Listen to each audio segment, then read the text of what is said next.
Stocks were dragged low on remarks from the Fed of the prospects of more than 2 rate hikes before year's end. As an equity investor, fine, take your bets that the Fed will raise by 75 bits per second before year's end. This does not change the scenario for stocks. Stocks are closing the first half of 2023 benefiting from the resilience of the U.S. economy. Reflected in Thursday's upward adjustment to Q1 GDP.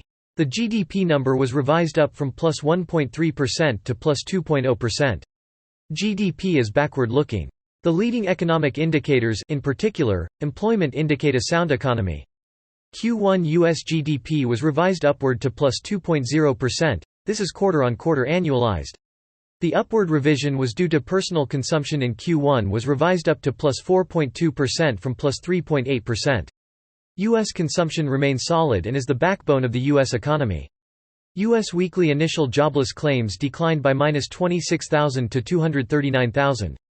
Thus indicating a stronger labor market than the 265,000 expected. While continuing claims declined by minus 19,000 to 1.742 million. Both indicating a healthier labor market than the 1.765 million expected. On Thursday, the S&P 500, SPY was up plus 0.45%, and the NASDAQ 100 index QQQ closed down minus 0.16%. As I wrote on Monday, there are 3 catalysts for the unloved regional banks. First, clarity over stress tests, ending the rising interest rate cycle. Then possible M&A activity. Thus yesterday, the Fed released the results of the stress tests.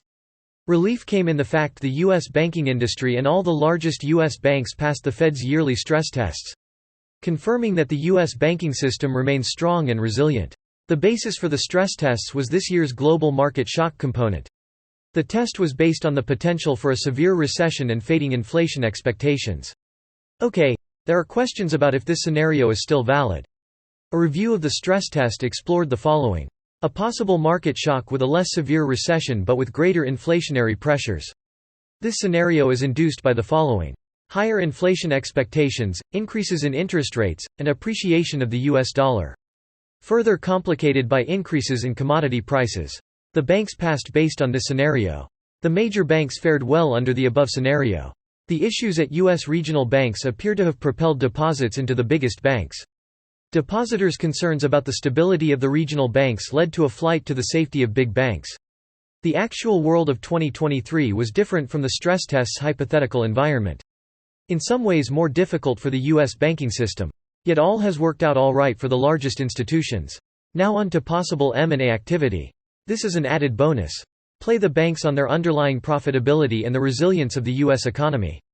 Keep in mind, now that top U.S. banks have passed their respective stress tests, this paves the way for business as usual. This means banks will be making dividend payments and possible stock buybacks. NVIDIA, NVDA, after the run-up in 2023 when the stock has almost tripled. NVDA is one of the world's largest technology businesses, benefiting from advances in visual computing and artificial intelligence. Now, in a relatively short period of time, NVDA has risen to prominence in a very competitive industry. Over the next 12 months, NVDA is expected to consolidate its market position, or dominance. The company faces significant competitors in the technology industry. This is from companies such as Broadcom, AVGO, Intel, INTC, and Advanced Micro Devices, AMD. At this point all this is now, in the share price. Financial data for the first quarter of fiscal year 2024 was released on May 24. NVDA outperformed analysts' estimates. It demonstrated the revenues of the 2 main business areas continue to rise at a significant rate. Overseas stock markets closed mixed. The Euro Stoxx 50 closed up plus 0.23%, the Shanghai Composite Index closed minus 0.22%, and Japan's Nikkei Stock Index closed up plus 0.12%.